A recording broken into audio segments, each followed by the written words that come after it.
प्रियजन और राधे राधे, जय श्री कृष्णा। मैं हूं आपके साथ चाणक्य राज भारद्वाज और आप देख रहे हैं राशि ज्योतिष दर्पण मन का सुख जीवन का। प्रियजन, हम चर्चा कर रहे हैं शुक्र के गोचर के विषय में। 18 जनवरी 2024 रात्रि 8:46 पर वृश्चिक राशि से निकलकर दैत्य गुरु शुक्रदेव ने गोचर किया है देव गुरु बृहस्पति की स्वामित्व वाली राशि धनु में। शुक्र के इस गोचर का क्या प्रभाव रहेगा आपके व्यक्तित्व पर या आपकी राशि पर, इसी विषय में हम विस्तार से चर्चा करेंगे।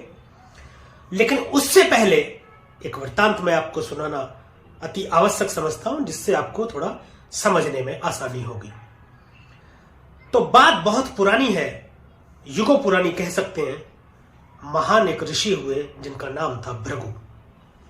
भृगु ऋषि के यहां एक पुत्र ने जन्म लिया, उसका नाम भृगु ने कवि रखा।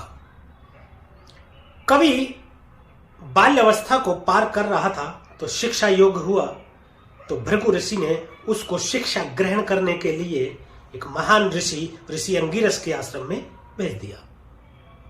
ऋषि अंगिरस के आश्रम में उनके पुत्र जीव भी शिक्षा ग्रहण कर रहे थे, उसके साथ ही कवि भी शिक्षा ग्रहण करने लगा और रहने लगा गुरु की सेवा करते हुए। जीव और कवि आपस में मित्र भी हो गए। जब साथी हो जाते हैं तो मित्र भी हो जाते हैं और दोनों साथ साथ शिक्षा ग्रहण करने लगे। शिक्षा ग्रहण करते करते जब कुछ समय हो गया और युवा अवस्था की तरफ अग्रसर होने लगे दोनों, तो ऋषि अंगिरस के मन में विचार आया कि अब परीक्षा भी इनकी लेनी चाहिए, अति आवश्यक है। परीक्षा लेने से पता चलेगा कि जो मैं शिक्षा दे रहा हूं वह कितनी ये ग्रहण कर रहे हैं, कितनी तीव्रता से ग्रहण कर रहे हैं और कितने ये प्रतिभाशाली हैं या कितनी इनके अंदर प्रतिभा है या कितने ये मेधावी छात्र हैं। ऐसा ही मन में विचार लाकर ऋषि अंगिरस ने एक दिन दोनों को बिठाया सामने और कुछ प्रश्नों के उत्तर जानने की इच्छा से प्रश्न करने शुरू किए। तो जैसे जैसे ऋषि अंगिरस प्रश्न कर रहे थे तो उन प्रश्नों के उत्तर जो कवि था वह बहुत ही सहज और सरलता से अपनी बुद्धिमत्ता का परिचय देते हुए आसानी से दे रहा था। परंतु जो ऋषि अंगिरस का अपना पुत्र था जीव, वह बहुत से प्रश्नों के उत्तर तो दे ही नहीं पा रहा था और कुछ प्रश्नों के उत्तर यदि दे भी रहा था तो विलंब से दे रहा था। ऋषि अंगिरस को समझते देर न लगी कि उनका पुत्र जीव थोड़ा कमजोर है, वो कम प्रतिभाशाली है वनिस्पत कवि के। कवि ज्यादा प्रतिभाशाली है। एक गुरु के लिए तो ये गर्व की बात है कि जिसको वो शिक्षा दे रहे हैं और वो बहुत अति शीघ्र और अच्छे तरीके से शिक्षा को ग्रहण कर रहा है। परंतु यहां बात गुरु की नहीं थी, गुरु के साथ साथ एक पिता भी थे ऋषि अंगिरस। और अपने पुत्र की इस सफलता पर उन्हें ऋषि अंगिरस को कवि से ईर्ष्या हुई। यहां उनके हृदय में पुत्र मोह ने जन्म लिया और उन्हें ईर्ष्या होने लगी कवि से। तब उन्होंने ईर्ष्यावश मन में ऐसा विचार लाया कि मैं जीव को अलग से अधिक शिक्षा दूंगा ताकि वह कवि से ज्यादा गुणवान और विद्यावान बने और कवि की शिक्षा को यहीं पर रोक दूंगा। ऐसा मन में विचार लाने के उपरांत जीव को वो अलग से शिक्षा देने लगे और जब जीव को शिक्षा देते तो कवि को उसी समय कुछ ऐसा कार्य बता देते जिससे कवि उन कार्यों में व्यस्त हो जाता, जैसे वन जंगल आदि से लकड़ियों का लाना या भोजन सामग्री आदि को एकत्रित करना या और भी बाग बगीचे की देखभाल या और भी कुछ काम। कुछ समय तक तो गुरु की आज्ञा मान कवि ऐसा करता रहा, परंतु कुछ समय बाद उसको समझ में ऐसा आया कि जब गुरुदेव शिक्षा दे रहे होते हैं तो मुझे किसी काम में उलझा दिया जाता है जिससे मैं शिक्षा ग्रहण करने से वंचित रह जाता हूं। परंतु ऐसा गुरुदेव क्यों कर रहे हैं, ऐसा उसको समझ में नहीं आया। एक दिन थोड़ी सी हिम्मत जुटाकर उसने विनम्रता पूर्वक हाथ जोड़कर गुरुदेव से आग्रह किया कि गुरुदेव मुझे कृपया बताने का कष्ट करें, क्या मुझसे कोई अपराध हो गया है जिसके कारण आप जब शिक्षा दे रहे होते हैं तो मुझे किसी कार्य में लगा देते हैं जिससे मैं शिक्षा ग्रहण करने से वंचित रह जाता हूं और मैं वो शिक्षा ग्रहण नहीं कर पाता हूं, जिससे मेरी शिक्षा का जो विकास है या मेरी जो शिक्षा है वह रुक गई है। इतना सुनने के बाद ऋषि अंगिरस क्रोध में आग बबूला हो गए। अत्यधिक क्रोधित होने के उपरांत उन्होंने उसे कहा कि मूर्ख बालक, तू अपने गुरु पर ये आरोप लगाने का प्रयास कर रहा है, यह आरोप लगा रहा है कि मैं पक्षपात कर रहा हूं और तेरी उपेक्षा कर रहा हूं, तुझे शिक्षा नहीं दे रहा हूं। ऐसे विचार वाले विद्यार्थी के लिए मेरे आश्रम में कोई जगह नहीं हो सकती। तू अभी और इसी वक्त मेरे आश्रम से निकल जा। इसको भी कवि जो है गुरु की आज्ञा मानकर चरण स्पर्श कर और वहां से चला गया। जाने के उपरांत वह एक और महान ऋषि गौतम के आश्रम में पहुंचा। गौतम ऋषि ने पूरा वृत्तांत सुन उसको अपने आश्रम में शरण दी और आगे की शिक्षा शुरू करी। ऋषि गौतम को भी यह पहचानने में कतई देर नहीं लगी कि वो अत्यंत मेधावी और प्रतिभावान विद्यार्थी है। कुछ ही समय में उसने वो पूरी शिक्षा कर ली अपनी। जब शिक्षा पूरी कर ली तो गौतम ऋषि ने कहा कि अब मेरे पास कुछ नहीं है, सब कुछ शिक्षा मैं तुम्हें दे चुका हूं और पृथ्वी पर भी अभी कोई ऐसा नहीं है जो इससे आगे की शिक्षा तुम्हें दे सके। अब केवल देवादिदेव महादेव ही ऐसे हैं जो आपको कुछ दे सकते हैं। आप देवादिदेव महादेव की उपासना कीजिए। इसको गुरु की आज्ञा मानकर कवि महादेव की तपस्या करने लगा। भगवान भोले की, भगवान शिव की तपस्या करते हुए जब बहुत वर्ष बीत गए तो भगवान शिव प्रसन्न हुए और प्रसन्न हुए भगवान शिव तो भगवान शिव ने कवि को दर्शन दिए। और जब कवि को दर्शन दिए तो दर्शन देने के उपरांत वरदान स्वरूप एक ऐसी विद्या दी जो पृथ्वी पर किसी के पास नहीं थी, और वह विद्या थी प्रियजनों मृत संजीवनी। मृत संजीवनी वह विद्या थी जिसके उपयोग से, जिसके प्रयोग से किसी भी मृत व्यक्ति को जीवित किया जा सकता है। अब तो कवि की खुशी का ठिकाना नहीं रहा। अत्यंत प्रसन्न हुआ। मृत संजीवनी विद्या पाकर वो अत्यंत प्रसन्न हुआ। परंतु जिस समय देवादिदेव महादेव ने ये विद्या कवि को दी उस समय तक वह दैत्यों का गुरु भी हो चुका था। कवि वो दैत्य गुरु बन चुका था। तो दैत्यों में भी खुशी की लहर दौड़ गई। दैत्यों को गुरु कैसे बना था कवि, इस विषय में मैं विस्तार से वीडियो कभी बनाऊंगा शुक्र के बारे में, तब हम बताएंगे।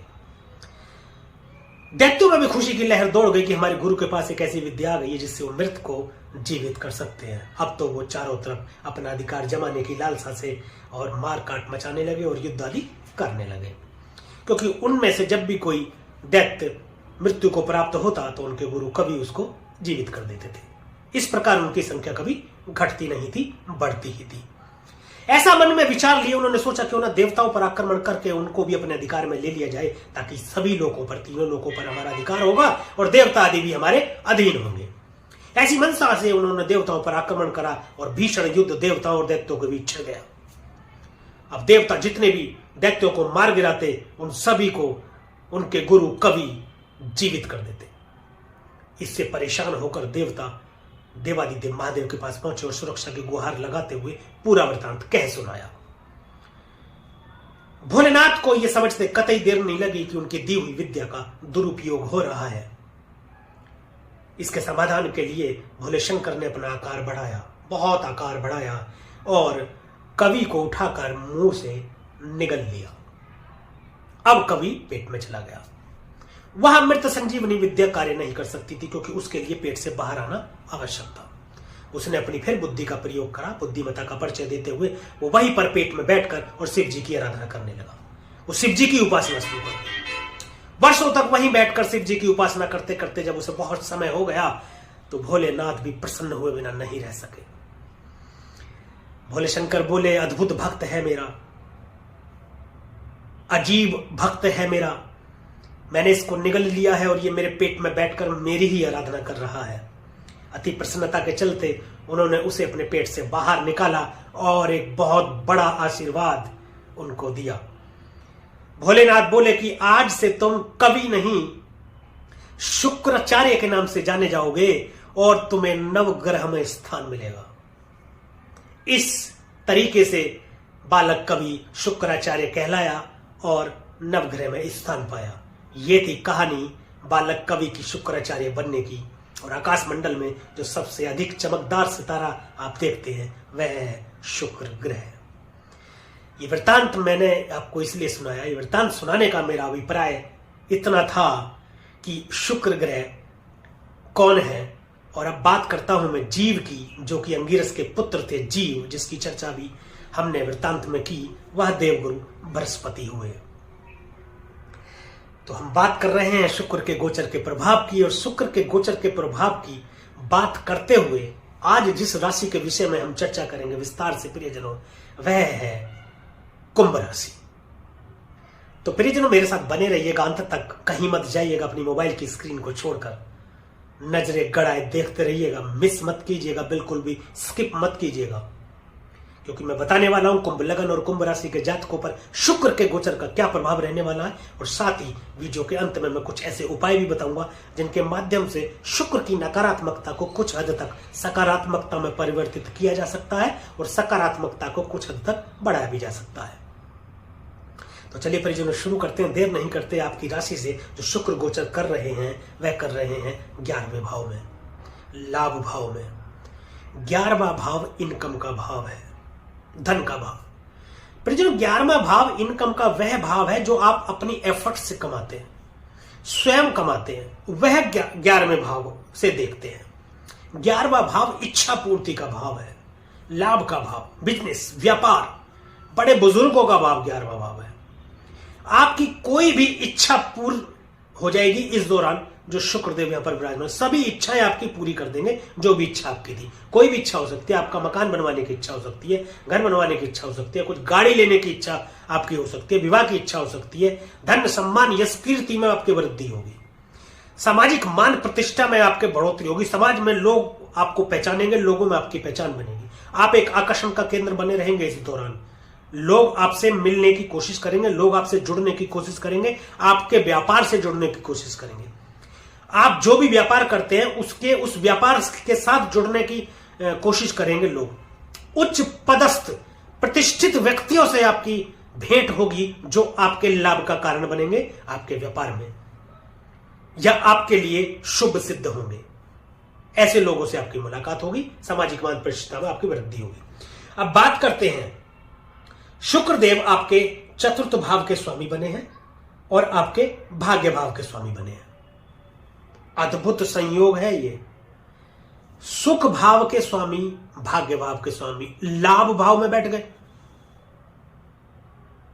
इससे सुंदर मतलब योग कोई हो ही नहीं सकता। संपूर्ण सुखों की प्राप्ति आपकी भाग्य की बदौलत हो जाएगी। इनकम आपके भाग्य में लिख दी शुक्र ने। जब तक शुक्र यहां पर गोचर कर रहे हैं अगले महीने तक, तब तक आपके इनकम के अनेक रास्ते खुल जाएंगे, आपके भाग्य में बढ़ोतरी होगी, संपूर्ण सुखों की प्राप्ति करा देने वाले हैं शुक्रदेव। लंबी दूरी की यात्रा, धर्म स्थान, भाग्य स्थान है, धर्म की स्थापना का स्थान है, धार्मिक यात्राएं बढ़ेंगी, धार्मिक जगहों पर जाने की लालसा बढ़ेगी, ज्योतिष की तरफ आपका रुझान हो सकता है, धार्मिक पुस्तकें पढ़ने के लिए आपकी रुचि बढ़ सकती है, बड़े भाई बहनों से संबंध आपके मधुर होंगे, प्रेम की वर्षा करते हैं शुक्रदेव। और विवाह के शीघ्र योग तो बनते ही हैं, प्रेम विवाह के अत्यंत शीघ्र, अति शीघ्र योग बनते हैं। भाग्य भाव के स्वामी है, सुख भाव के स्वामी बने, भवन, भूमि, वाहन सबकी प्राप्ति करा देंगे। हो सकता है कोई मकान आपने देखा हो, कोई घर आपने देखा हो, कोई प्रॉपर्टी आपने देखी हो, कोई गाड़ी आपने देखी हो और खरीद नहीं पाए हो, इस दौरान आप खरीद लेंगे। कई बार हम पैसों के अभाव में, धन के अभाव में अपने सुख सुविधाओं की चीजों को खरीद नहीं पाते हैं या ले नहीं पाते हैं, परंतु अब इनकम के भाव में बैठ गए तो इनकम बढ़ा देंगे। सुख के भाव के स्वामी बने तो सुख में वृद्धि करेंगे, भाग्य के स्वामी बने तो ये सारी चीजें भाग्य में आपके आ गई। भाग्य की बदौलत संपूर्ण सुख की प्राप्ति और इनकम की प्राप्ति, धन का लाभ, ये समझ लीजिए कि सब कुछ आपको मिल जाएगा जो भी आप इच्छा रखेंगे। इतना शानदार संयोग बना हुआ है सुख भाव का, भाग्य भाव का और आपके लाभ भाव का। और प्रियजनों यहां बैठ करके देखिए दृष्टि कहां डाल रहे हैं आपके पंचम भाव में। भाई कमाल हो गया, कुंभ राशि वालों कमाल ही हो गया। पंचम भाव पर दृष्टि है, सुख भाव के स्वामी, भाग्य भाव के स्वामी, लाभ भाव में बैठे हैं। यार क्या लोग हैं, आपसे ज्यादा अच्छा समय, आपसे ज्यादा गोल्डन पीरियड इस शुक्र के गोचर का हो नहीं सकता। अत्यंत प्रसन्नता की बात है, बट सावधानी रखनी है। पंचम भाव पर दृष्टि डाल रहे हैं, भाग्य भाव के स्वामी बन करके प्रेम विवाह के बहुत ही मतलब प्रबल योग बन रहे हैं इस वक्त। संतान प्राप्ति के प्रबल योग बन रहे हैं। संबंधों में सुधार, धन की वर्षा करा देंगे। कहीं निवेश अगर करना चाहते हैं तो करिए, दिल खोल के करिए, और किया हुआ है तो उसमें आपको लाभ ही लाभ होगा, बड़ा लाभ, समझ से परे इतना लाभ होगा। ज्ञान की प्राप्ति होगी, ज्ञान का भाव पंचम भाव है, और राजनीति में आपको अच्छे पद की प्राप्ति हो सकती है। विदेशों से लाभ, संतान के प्रति सुखद समाचार आपको मिलेगा। संतान के यदि वयस्क संतान है तो उससे उसके प्रति आपको कुछ सुखद समाचार मिल सकता है। उनकी नौकरी के विषय में, उनके व्यापार के विषय में विदेश यात्रा करा सकते हैं, विदेशों से आपको लाभ करा सकते हैं। संतान भी सुखी रहेगी आपकी। प्रेम संबंधों में प्रगाढ़ता आएगी, पति पत्नी के संबंध भी प्रगाढ़ होंगे। तो फिर ये कुंभ राशि के विषय में शुक्र के गोचर का प्रभाव। अब कुछ उपाय की बात करें उससे पहले मैं बता दूं, आप अपने कर्म अच्छे रखें। यदि कर्म अच्छे रखेंगे तो सभी ग्रह अच्छा फल प्रदान करेंगे। कर्म अच्छे कैसे? परस्त्री गमन आपको नहीं करना है, अन्यथा नेगेटिव प्रभाव आएगा शुक्र का, और आचरण अपना सही रखना। चलिए अब बात करते हैं कुछ उपायों की। तेल या काली कपिला गाय का दान अत्यंत लाभकारी सिद्ध होगा आपके लिए। रुई और दही मंदिर में दान दें। शनि की उपासना करें तो आपको शुक्र के गोचर के दौरान शुक्र के अति शुभ प्रभाव मिलते ही रहेंगे।